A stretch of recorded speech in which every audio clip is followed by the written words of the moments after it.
So you had the e-cigarette business. Yep. And you had employees too?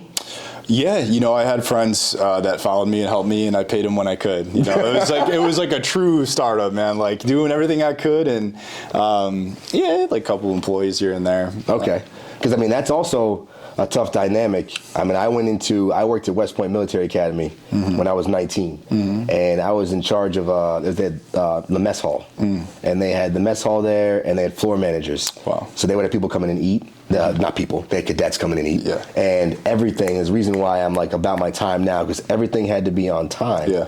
And you had to write it down. And I was having to tell cadets when to get up and eat, like when to actually like leave, and also to tell the employees like your food had to be on a certain amount of time, and like picked up and brought back in a certain amount of time. Wow. And these people were like, I remember this, like, it was probably like a 50-year-old Haitian woman one time, just got so irate with me for telling her what to do. And I'm like, listen, I'm just doing my job. Like, I know I'm younger than you, I have less experience for that. This is what they told me to do, wow. And we have to do it. So like learning that was a big experience on how to talk to people.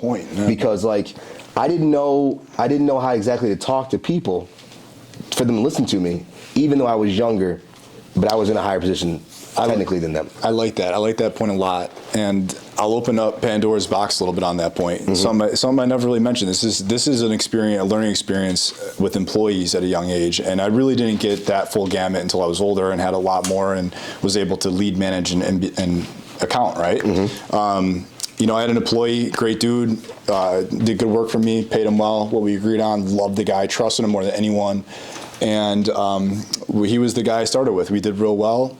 Another gentleman came in, second employee. Okay, now we're getting dangerous. Yeah. Second employee comes in, and opposite, but the best seller I had. Really? This guy could sell 4 times as much at the store than the other guy could. Other guy I trusted, but my sales were down. This guy, I don't know how much I trust him, but he kills it. But he could sell. And my learning experience there was really understanding that when you're working as a business or as an individual, you're working for a purpose. And if everyone's working for that same purpose, then the outcome's going to be great. It's going to be better than great, man. It's going to be awesome. But if the purpose isn't the same, if it's not the right person, right seat, truly, you're going to find issues. I ended up having the guy who I trusted walk out on me during our grand opening. Wow. And our biggest day in sales. And I had a concert outside, so I was taking care of that. And the other guy was busy, and the store ended up getting cleaned out. Really? Robbed. Cleaned out as in like sales. Robbed. No, cleaned out. Later that night, he wasn't there. He wasn't the person to make sure everything was the way it was. Door wasn't locked. Things like that. And so. Learning experience. That's definitely right? learning experience. The littlest thing. I never thought anything was wrong. It was just, I didn't take enough care, enough time. I didn't have the right people. I rushed it, and that showed that I don't care. I'm just doing it for money. It showed that, whether or not it means that. That's what it showed. He's like, he doesn't care about me. He's just here for his own thing, and that's what people started thinking of each other. Versus we're here to work together. So, which goes into, I know we're both, who spoke with us earlier, reading, and you take the classes for the traction by Gino Wickman. Gino Wickman, and one of the biggest things is figuring out your company's and your business's core values. And I feel like both at learning experience, if we had had that back then, you would have already known that this person, we would have been on the same page. We've been on the same page. Everyone would be on the same page. Truthfully, man, we're talking. That's the reality of it, and you know that in depth. And it's like, if I knew what I knew now 4 years ago, I could reasonably assess I'd be 10 times further than I am now today. But that's life and learning and growing, and everything's at a different time for everyone. That's just part of the experience, man. And timing is everything in the sense that you got to trust. We say, trust God's plan. You got to understand that timing is on purpose. And that is the truth when it comes down to everything. Timing is on purpose. If you weren't supposed to have it then, and you have it now, then you weren't supposed to have it then. You weren't supposed to have it then. So I like that. It's well said, man. Getting back into the e-cigarette business, and then what came after that? What came after that was a series of, like that first one was let me put a project together and do the best I can as an entrepreneur. Realized that shit didn't work. So I went back, I started selling hoverboards online, I was selling chains online, I was selling stickers, I was selling leather mouse pads. That was the funniest one. I sold everything anything that was a business, anything that was trending, I was getting into. Is that drop shipping or was it? Or just you were actually buying It was a inventory? combination of both. Drop Okay. shipping, leather mouse pads. I was buying inventory of hoverboards until the government told me I couldn't. But we killed that. Hoverboard business, still to this day. Range is great. Love you, Range. But hoverboard business, man, if that ever comes back around. Now that you got them at Walmart, but before that, I was the guy. You know, Okay. you wanted one, you know? You got to come to me for a hoverboard. Yeah, yeah. Was that because of danger? People getting hurt? I see mine. I actually had my own design. I had my own. Oh, okay. It's called. It's still on Instagram. Elevate Hoverboards. Okay. It's a custom wide board. I designed it. Pretty sure they still have my blueprints in Shenzhen. So you know, it's one of the best boards you'll get, man. It's a wide base board. It had the highest speed, safest battery. You know, I did it right. Yeah. You know, I did it right, and you know, never brought to market because just globally they shut down the battery issue, which again wasn't my issue. It was It was just you couldn't import. Yeah. So that shut down a really fun thing early, but. Right? Why didn't I go manufacturing, all that? And I just, you know, that was, you're relying on other things. Yeah. Learned a lesson there. Other people. And honestly, other companies, but other people. Mm-hmm. Did you end up spending a bunch of money in inventory to get that, or it was just prototype that was already ready to be launched and just never got made? Yeah, the prototype did get made. Mm-hmm. It wasn't made in massive amounts. But prior to that, I was selling. Which is smart, probably. Yeah, I was selling the regular ones that you'd get for $800, whatever, and making a really good margin on that. Yeah. And then I was like, I'm going to bring a $2,000 board to the market, and it just like. Well, maybe we'll have to make it now. Yeah, maybe at some point. Maybe at some point. So we had e-commerce. Yeah. And then you told me a little bit how you acquired this, but like, was it e-commerce and then you found out about Range? Yeah, what it was actually, I worked with GLD Shop back when their roots back at Duquesne and in Pittsburgh. My buddy Christian's CEO there, a good friend of mine. GLD Shop the jewelry company? Yeah. Mm-hmm. Oh wow. Yeah. Wow, So I've seen them on Instagram. Yeah, and on Amazon. That's crazy. Yeah. So the owner there lived on my dorm floor at Duquesne. We were good buddies, and worked with him. Learned a lot from him around e-commerce, the platforms, inventory, and really products and branding. That was a big part. Was branding. The biggest thing I learned in that, and I believe that they were the largest jewelry company in 2018, men's jewelry company in 2018 in the world. So that was a lot of learning from 2015 to 2018, and I was there up until 2017. And that experience with branding was so important for Range, and it was so important for the people around me. I really understood the value of holding on to something that has it.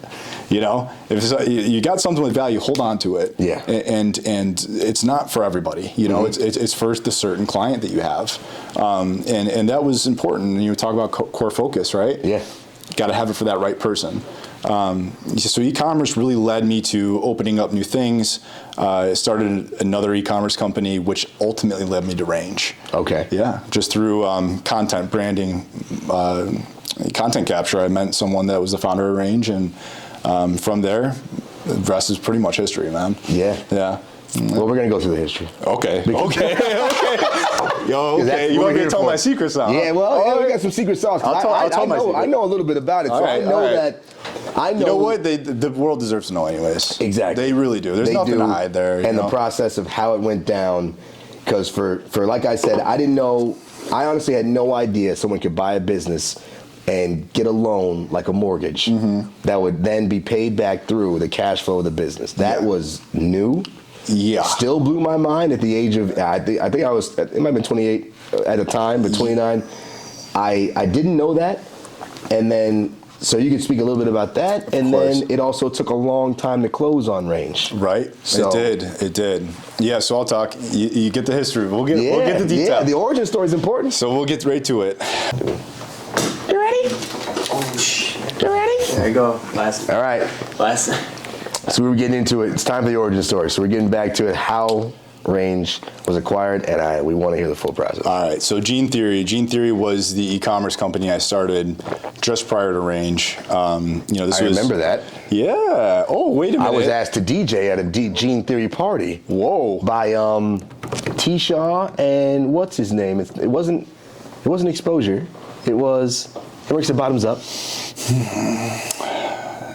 Tommy Trillfigure? Yeah. Tommy Trillfigure. Yes. Tommy Trillfigure, yes. Sent music to him back in the day. That's crazy. Yeah. I remember Gene Theory. Okay. So Gene Theory, that was the content party, the release party. Okay. You know, so that was through a massive content release party for this company. I had no product at all. This is hilarious. I had no products at all. I was convinced, and I still am to this day, truthfully, It is about the brand and the people. Oh, absolutely. That's it. Nothing else Absolutely. matters. My idea was to launch this business, not have a single product ever, and I'm just going to build a brand.